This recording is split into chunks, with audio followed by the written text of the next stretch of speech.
Prendre un taxi au Cameroun fait peur à beaucoup d'usagers à cause des agressions qui se multiplient à l'intérieur de ces voitures. Devant cette dangerosité qui prend de l'ampleur dans les grandes villes du pays, les syndicalistes montent au créneau. Il est donc urgent et impératif pour les différents responsables et acteurs du transport urbain par taxi de mener une réflexion commune à l'effet de mettre hors d'état de nuire les malfrats qui ont infiltré le noble métier de taxi de ville et perturbent la quiétude des citoyens. Pour nous, de contrôler systématiquement tous les taxis avec l'identification des numéros de porteurs de taxis pour l'harmonisation du fichier numérique. Il sera donc question ici d'assainir le fichier physique et numérique de tous les acteurs de la chaîne de transport par taxi, les propriétaires des véhicules, les conducteurs permanents et les conducteurs temporaires. Plus de 700 agressions et 200 viols ont été commis dans le pays entre août et septembre 2023 et certains syndicalistes en ont été victimes. En moins de 2 mois, j'ai tiré 5 de mes adhérents parmi les 11 qu'on a retrouvés. Il y a de cela 2 jours,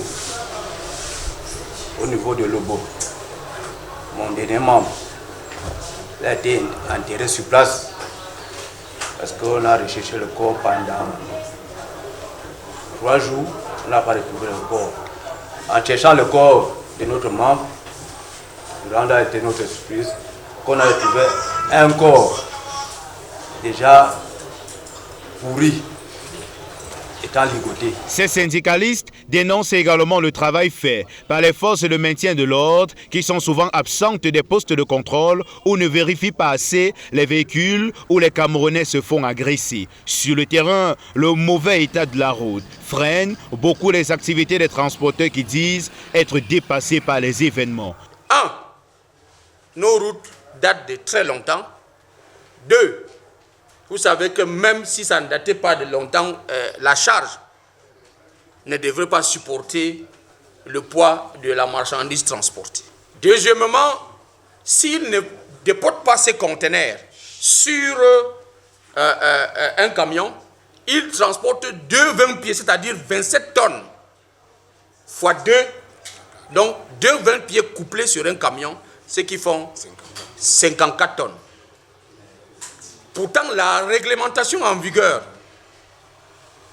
autorise de transporter 27 tonnes sur un camion. Je pense que nous, les organisations patronales et conducteurs ici présents, nous avons pris sur nous de faire le combat sur ce fléau qui mine la profession, qui met en mal les autres usagers de la route. Parce que vous savez que la route se partage. Et aujourd'hui, nous qui venons détruire, nous mettons d'autres usagers de la route en difficulté. Et c'est pour ces raisons que nous avons lancé ce combat de lutte contre les surcharges. Et nous invitons donc par conséquent les administrations concernées par la protection du bâtiment routier, notamment les travaux publics, la douane qui autorise le déportage des marchandises à l'intérieur de l'ancienne portuaire, le DPW qui est une structure qui pèse préalablement les camions avant les sorties de port, de faire normalement leur travail. Le cri d'alerte des syndicalistes a été émis ce jeudi 3 octobre 2024 à l'hôtel de ville de Yaoundé 3 et la réaction des autorités pour la résolution de ces problèmes d'agression et autres reste très attendue.